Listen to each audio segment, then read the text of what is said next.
India جو ہے by 2027 150 Wales ڈگ کر رہا ہے ان دیٹ ایریا وچ is very very close to Pakistani border. In fact اگر ہم جا کے اس کو پراپرلی اینالائز کریں تو شاید اس میں سے 50 کنویں جو ہماری سائڈ پر ہی ہوں گے. ابھی ہم نے پاکستان کی جو گیس ڈپازٹس ہیں اس کی ٹپ کو بھی ٹچ نہیں کیا ہے. اچھا یس, جہاں پہ سالٹ ہے وہاں پہ آئل اینڈ گیس نکلنا ہی نکلنا ہے. جو اموکو کا بندہ تھا وہ بھی کنونس ہو گیا. ہماری ٹریجڈی تو یہ ہے کہ ہم یہ سوچتے ہیں کہ جی آئے گا کوئی باہر والا اور ہمارے خزانے نکال کے ہمیں دے دے گا. ایسا نہیں ہوتا نا. وہ وقت تھا کہ جو ہے عرب جو تھا وہ پاکستانیوں سے واقعی بہت زیادہ لو کرتا تھا. اب ہم نے کئی چیزوں پہ گیو اپ کر دیا ہے. ہم نے یہ ازیوم کر لیا کہ پاکستان کی گیس ڈپلیٹ ہو رہی ہے اور پاکستان کے پاس گیس ہے نہیں, تو وائی وری اباؤٹ دیٹ, چلو let's go to alternate fuel. ایسا نہیں ہے. ابھی ہم نے پاکستان کی جو گیس ڈپازٹس ہیں اس کی ٹپ کو بھی ٹچ نہیں کیا ہے. اچھا یس, پاکستان کے پاس آئل ریسورسز موجود ہیں. ابھی آپ یہ دیکھیں, میں آپ کو ایک سیمپل دیتا ہوں کہ ہم نے اتنا سنا تھا کیکڑا ابھی ہماری دنیا بدل جائے گی, آف شور پہ ڈرلنگ ہو رہی ہے, آف شور پہ ڈرلنگ ہو رہی ہے. تو آپ کدھر چلے گئے؟ آپ چلے گئے ویسٹ میں. آپ کو جانا تھا ایسٹ میں towards Indian border, run of کچھ والا جو ایریا ہے. آج آپ کو پتا ہے ہم تو اپنا ہوم ورک نہیں کرتے نا, ہمیں دنیا کا پتہ ہی نہیں کہ کیا ہو رہا ہے. ہم تو کیکڑا کرتے رہے, اور ہمارے جو تھے پولیٹیشینز بھی اور انٹلیکچوئلز بھی اور بیوروکریٹ بھی سب کہہ رہے تھے بس جی اب تو دنیا بدل جائے گی, اب تو پتہ نہیں کیا ہو جائے گا. انڈیا جو ہے بائی 2027 150 ویلز ڈگ کر رہا ہے ان دیٹ ایریا وچ is very very close to Pakistani border. In fact اگر ہم جا کے اس کو پراپرلی اینالائز کریں تو شاید اس میں سے 50 کنویں جو ہماری سائڈ پر ہی ہوں گے. تو یہ ہمارا جو ہے وہ حال ہے کہ ہم ادھر جا کے ایک ویل کھود کے اور ہم یہ سمجھ رہے تھے کہ ہم دنیا بدل دیں گے. بھائی آپ جس جگہ پہ آئل ہے, یہ سارا بیلٹ جو ہے اس میں آئل ہے. اس سے بھی اگین وہی مسئلہ ہے کہ جو ہم نے کانٹریکٹ دیا ہے وہ سیزمک سروے سم تھنگ ڈفرینٹ, ہو جا کے ایکسٹریکٹ کرنا از ڈفرینٹ. جو ہم نے دیا تھا آپ ایکسٹریکٹ کر کے لے کے آؤ, انہیں پتہ ہی نہیں کہاں پہ اسٹارٹ کرنا ہے. اگر وہ چیز آپ کو پتہ لگ جائے جو بھی آپ کے سروس کہتے ہیں, then you give contract to some companies. دیکھیے Pakistan has got very large deposit of salt. بلکہ جو آپ کا پنک سالٹ میں تو میرے خیال سے کوئی بھی ہے ہی نہیں, پاکستان ہی کرتا ہوتا. جو انڈین میرے خیال سے اسے اپنے دبئی سے امپورٹ کرتے ہیں, پاکستانی رو اس کے بعد پروسیس کر کے بیچ رہے ہوتے ہیں. اتنا سالٹ ہے کہ جب سالٹ از لائٹ نا سو اٹ کمز اپ, وہ اوپر آتا ہے. تو آپ دیکھیں کہ ڈومز بنے ہوئے کتنی جگہ پہ. آپ میاں والی جائیں, آپ کالا باغ جائیں, these are all salt ranges. آپ کا اپنا سالٹ رینج. یہاں پر it's a very simple set of the paint rule کہ جہاں پہ سالٹ ہے وہاں پہ آئل اینڈ گیس نکلنا ہی نکلنا ہے. ساری دنیا کی یہ ہسٹری ہے. آپ میں جو ہے ایک 1979 میں غالباً یہ جو ہے پی پی ایل نے ایک آئل ویل جو ہے وہ ڈگ کی کالڈ ادی سم تھنگ ادی آئل فیلڈ. نہیں آدھی از ان آپ کا یہ کھیوڑا اینڈ اس سائڈ پہ ہے نا, سالٹ رینج میں ہے بالکل. وہ جو ہے اس کے جو ڈرلرز تھے وہ امریکن آئل کمپنی تھی اموکو جو ہے اس نے آ کے اس کو ڈگ کیا. ایک سرٹن پوائنٹ پہ آ کے انہوں نے کہا نہیں یہاں تیل نہیں ہے, یہاں گیس بھی نہیں ہے.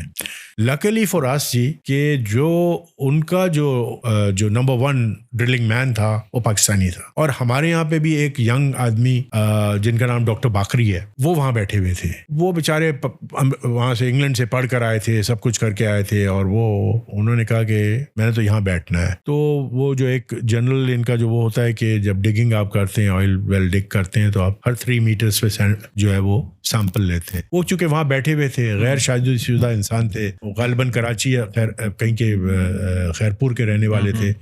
تو وہ جو ہے وہاں بیٹھے ہوئے اکیلا آدمی, تو انہوں نے ہر میٹر پہ لینا شروع کر دیا. انہوں نے اس بندے کو کنونس کر دیا کہ یہاں پہ تیل بھی ہے, گیس بھی. جو اموکو کا بندہ تھا وہ بھی کنونس ہو گیا, اور وہ اپنے گوروں سے لڑنے لگا کہ نہیں اس ویل کو اور نیچے تک لے جاؤ. لو اینڈ بی ہولڈ آپ پہنچے, یو ہٹ آئل. 79 میں جس پریشر سے آئل آ رہا تھا آج بھی اسی پریشر سے آئل آ رہا ہے, لیکن اس کے بعد ہم نے انڈیورز ہی نہیں کیے. تو ہماری ٹریجڈی تو یہ ہے کہ ہم یہ سوچتے ہیں کہ جی آئے گا کوئی باہر والا اور ہمارے خزانے نکال کے ہمیں دے دے گا. ایسا نہیں ہوتا نا. بالکل. ساری دنیا میں جو یہ آئل کمپنیز ہیں, جو 7 سسٹرز جو بڑی مشہور ہیں, یہ کیا کرتی ہیں؟ یہ ایسے تھوڑی آپ کو تیل نکالنے دیتی ہیں. They will not allow you to. تو ان یور پرسپیکٹو جو ہمیں ابھی باہر سے ہماری آنے والی ہے سعودی عرب سے اور UAE سے جو انویسٹمنٹ آ رہی ہے $50 بلین ان نیکسٹ 5 ایئرس, تو ہمیں ایک اچھا خاصا پورشن مائننگ کے اندر انویسٹ رکھنا چاہیے تاکہ جا کے ہم اپنے جو کہ ایسے علاقے اس کو ٹیپ کر سکے اور وہ پاکستان کا فیوچر ہوں گے ڈاؤن دا لائن جا کے. جی ہمیں یہ دیکھنا پڑے گا کہ وہ جو ہے وہ پیسے تو نہیں دے رہے ہیں آپ کو, وہ تو انویسٹمنٹ لائیں گے and they will pick where they want to invest. وہ ہمارے یہاں پہ جو بڑا مشہور محاورہ ہے بیگرز کانٹ بی چوزرز, تو we can not dictate to them. There was a time when they would listen to you, کیونکہ آپ ان کے بڑے بھائی تھے,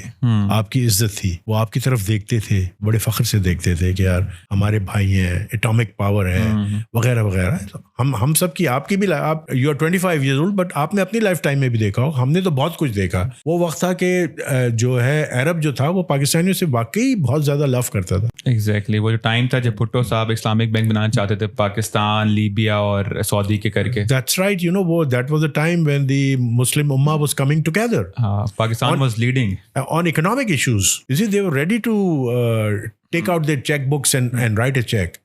اچھا, اس زمانے میں they were sitting on a wealth نا, تو ان کو یہ بھی پتا تھا کہ it's not going to run out that quickly. تو اس وقت جو ہے وہ ہم نے گولڈن اپرچونٹی مس کر دی. ہم لوگوں کو لاتے تھے یہاں پر اور انفارچونیٹلی ہم ان کو مس گائڈ کر کے اپنے پرسنل بینیفٹ کے لیے ان سے کچھ $1,000 یا کچھ $1,00,000 یا کچھ $1 ملین ان کے کھا جاتے تھے, اور وہ پاکستانیوں کو گالیاں بکتے ہوئے یہاں سے چلے جاتے تھے. دوسرا یہ تھا کہ جی ان کا جو جتنی بھی آئل کمپنیز یہاں پہ آئی, اس وقت صرف 2 آئل کمپنیز یہاں پہ ہیں. ایک MOL جو ہنگیرین کمپنی ہے, اور ایک جو ہے وہ UEP چائنیز کمپنی. جی بالکل ٹھیک ہے, دیر نو ادر کمپنیز تھے, سارے چلے گئے. اس لیے کہ جب آپ کا FBR ان کے اکاؤنٹ میں سے پیسے نکال لے گا, دنیا میں کہیں ایسا ہوتا ہے کہ ٹیکس مین جو ہے وہ کسی کے اکاؤنٹ میں جا کے ان کے پیسے نکال لے گا کہ نہیں جی وہ جو ہم نے تو ٹیکس کا ایڈجسٹمنٹ کرنا ہے, یا اتنا ونڈ فال پروفٹ آپ کو آیا تھا. تو ویری انٹرسٹنگ, مجھے اس کے بارے میں نہیں پتا. مطلب ٹھیک ہے, اگر کوئی بندہ کوئی کمپنی ٹیکس پے نہیں کر رہی, آپ اس کے ایسٹ کو سیز کرو, لیکن اس کے اکاؤنٹ میں جا کے پیسے پل آؤٹ کرنا. دیکھیں, it was in the matter was in the court. اب ونڈ فال پروفٹ کا ایک آپ نے نکالا تھا, ٹھیک ہے, وہ ایک وہ تھا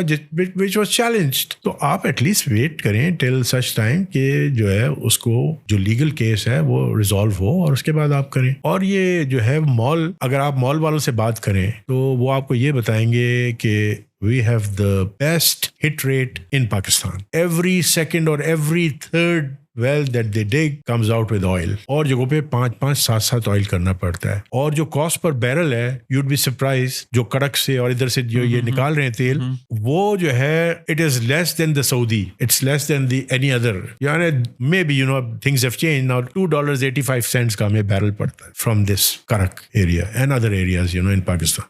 So Pakistan is so fortunate. ہم نے اپنے ملک کو خود خراب کیا ہے. ہماری unfortunately bureaucracy نے hurdles کریٹ کیے ہیں. ہماری FBR جو وہ یہ دیکھتی ہے کہ ہمیں جو ہے اپنا ٹارگیٹ پورا کرنا ہے, تو ہم کہاں سے پیسے نکال سکتے ہیں. جو سیلریڈ کلاس ہے ان کے اوپر ٹیکس لگتے جاتے ہیں. لانگ ٹرم تھنکنگ ہماری نہیں ہے نا, شارٹ ٹرم میں دیکھ کے پیسے نکال لینا, اور حالانکہ چاہیے کہ اس جگہ پہ پیسے انویسٹ کریں, اس کو ریلیکسیشن دے تاکہ لانگ رن میں جا کے آپ کے فیوچر میں ریٹرن دے آپ کو. تو وہ چیزیں نہیں.